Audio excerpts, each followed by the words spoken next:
Hey there folks, Dr. Grimes here at 10:45 a.m. on Wednesday the 5th, 1 week before classes start.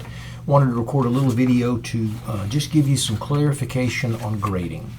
Normally at this point of the semester, before it begins, I would be recording a video that really talks through the entire syllabus, but most of that you can figure out on your own, and announcements and instructions and assignments and things like that along the way will clarify a lot of stuff. I've done a lot more work this summer to make my assignment instructions so, Google for Dummies kind of thing. It's going to be really, really hard to do it wrong based on the level of information that I've given you in those things. So I'm not going to go over that here.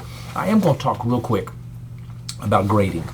And the way that my philosophy has gone over the last couple of years of my teaching career is not so much did you do it, but what's the quality that you've given me? And I've really adjusted my grading schemes towards quality and going above and beyond. And so the philosophy that I'm probably going to take with me now until I retire is that doing the basics of what I've asked you to do is a C. Going above and beyond is what gets you a B or an A. So as you think about this video that you're about to listen to here now, take a look at the syllabus. If you haven't printed it off yet, I'd encourage you to pause the video here and print the thing, because I'm going to refer to a couple of phrases on several different pages. And if you don't have it handy, you might not have the context of what I'm talking about.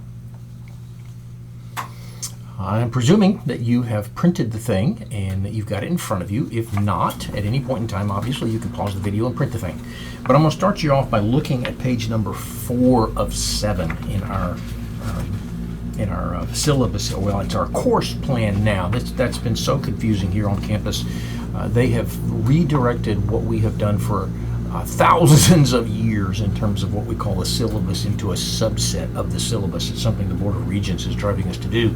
And so the longer syllabus that we've always had is now our course outline. So I'm looking at page 4 in our course plan, or our course outline, which is the expectations and the standards.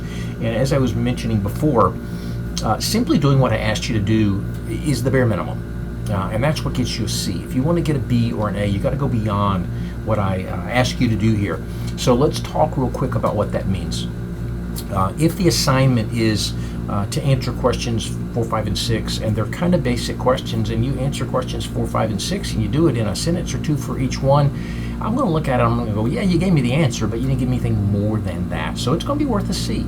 In order to get a B, you've got to dig in a little bit, do a little outside research, do a little out-of-the-box thinking, do some analysis, some synthesis, and some analysis where you take it apart, think about the pieces, put it back together, add some more stuff in, and deliver that as your response. To the degree to which you go beyond the basic information and simply answering the question, you will get a B if you go into a little more depth and give me a little bit around what I've asked you for. And you'll get an A if you go beyond that and show me that you've done a lot of outside research and a lot of thinking about it. So if it really boils down to space on a page, and because each question is different in the question sets and in the activities and whatnot, it's going to be hard to give you a specific here, but you'll see it as you get into it. Let's say, for example, in the very first question set, the very first question, on first glance, looks like, hey, I can answer that in a sentence or two. Okay, answer that in a sentence or two. If you've addressed everything that's critical in the text of the question, I'm going to give you a C, which is 7 points out of 10 on that question set. In order to get 8 points or 9 points, you got to put in some context. You got to define some words that we don't want to assume that people know the definitions to. We got to maybe get some background on what led us to the point where we asked this question, and then we got to go into a little bit more detail in terms of how we answer the question and the details and the logic that we put into that. You go a little bit beyond what I've asked you to do, then you get 8 points, which is a B. You go a good bit beyond what I've asked you to do, that's 9 points. And if you do all that and it's perfect, there's nothing really missing, there's no spelling, there's no grammar, there's no flow, that's a 10 out of 10. So keep that in mind as you are working in your teams to do these things. You've got to hold each other accountable for their quality and for their contributions, And whoever it is that submits the final draft of the thing has got to make sure, if that person wants to get an A or a 10 or a 9, has got to make sure everything is great. There's detail in it. So back to the question, how much space do I need to take? If the basic question looks like you can answer it in 2 sentences and you do it, that's a C. That's 7 points. Adding a little more is a B or an 8 points. Adding a bunch more is an A or 9 points. Doing it all perfectly is 10 points. So it could shift from 2 sentences to two decent paragraphs to be able to give me the additional that I want to justify giving you an A. And unfortunately, in the college world, we've kind of led you to believe, and maybe going back into high school and elementary school on your part, from your perspective, if you do what I asked you to do, you should get an A. Well, that's not the way the world works anymore. You got to go beyond if you want to be the one who gets promoted. You've got to contribute more analysis if you want to be the one who gets listened to in the meetings, if you want to take the leadership roles, going beyond the minimum that was expected. Now, if you don't answer the question and really address the main things, that's a 6 out of 10, which is a D. So take a look at all of those descriptions on page 4 and kind of get an idea in your mind of what you will need to do to get a 7 for sure, hopefully an 8 or a 9 or even a 10. Now, in the same context as that, you're going to be working in groups. So early on in the semester, you guys got to kind of get to a consensus of, I'm happy to get a C, I'm about to graduate, I just need to check it off and go. I'll do the bare minimum and get my C. You know what, I'm looking to do a little better than that. I'm building up my GPA or whatever. I'd like to get at least a B out of this class. Hey, you know what? I'm still bordering on a 4.0 or academic honors or whatever graduation. So I really want to get an A out of this thing. Let's get a sense in our team of who's okay with the A's and the B's and the C's. And if you're one of the ones who wants the A, you may have to do a little extra work on behalf of one of your teammates who's okay with the C in order to pull what I'm reading from your team up to the A level. Now, with that said, there shouldn't be a penalty on the whole team if one of your people only wants a C. And so I'm building into the grading structure the flexibility.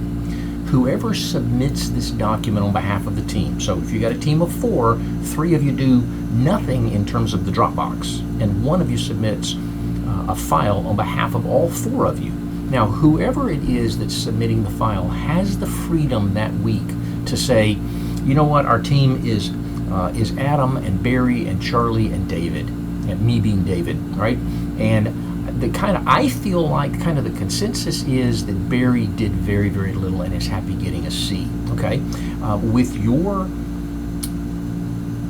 what's the word I'm looking for here? Your confirmation or your attestation that Barry did not do as much work and should not get the same grade, what I might do is read through this thing that you have submitted and say, you know what, this is a 9 out of 10. But because Barry didn't do enough of that and is happy with a C, when I submit grades, I'm going to submit the same feedback to everybody. But for Adam and Charlie and David, I'm going to give a 9 with a little bit of feedback. And on Barry, I'm going to give that same feedback, but at the bottom, I'm going to say, the consensus of your team is that you're happy with a C, so darn it, buddy, I'm giving you a C.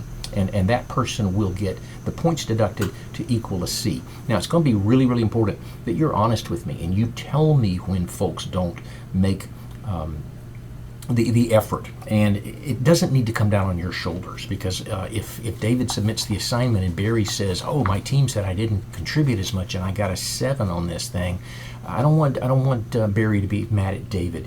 So perhaps whoever's submitting this thing for the week, before it gets submitted, shoot out a note to everybody and say, hey, your honest assessment, did everybody contribute equally and sufficiently? And if the consensus is that Barry didn't do as much, Barry might say, I did a great job, and the other 3 say, well, no, you didn't do as much as us.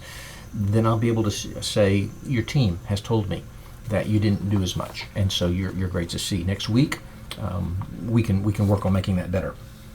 That's all in the context of what you're going to see on page 3, where it talks about question sets. Every week that we do a chapter, you're going to have 8 questions out of the back of the chapter that has some very specific things it's looking for, and this is going to be your practice to define any terms, write in any kind of a context, a background that somebody who hasn't read the question is going to need to know to be able to evaluate your answer. Then answer the question, put it in context, build it out a little bit, and decide whether you want to give me the basics for a C, or a little above for a B, or a lot above for an A.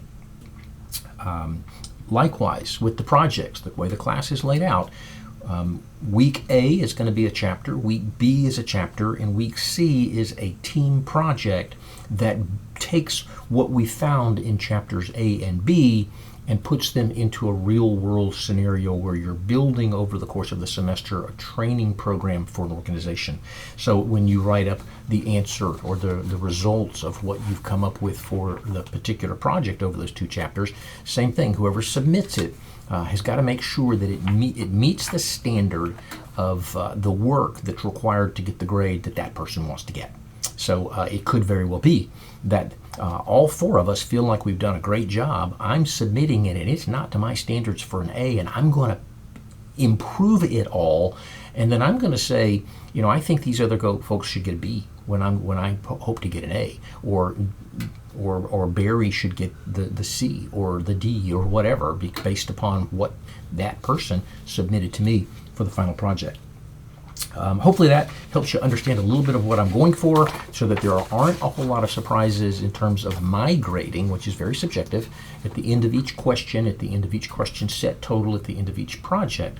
And the only misunderstandings perhaps could be within the team where somebody doesn't do A-level work and deserves a grade of B or C. And I'm going to really kind of encourage you, if you ever see that you've got a B or a C or whatever, because I have physically removed points outside of the rubric that automatically assigns points, I just want you to understand that this is kind of a wake-up call to you, that your team doesn't feel like you're contributing the way that you need to, and that's where you say, okay, next week, this one's gone.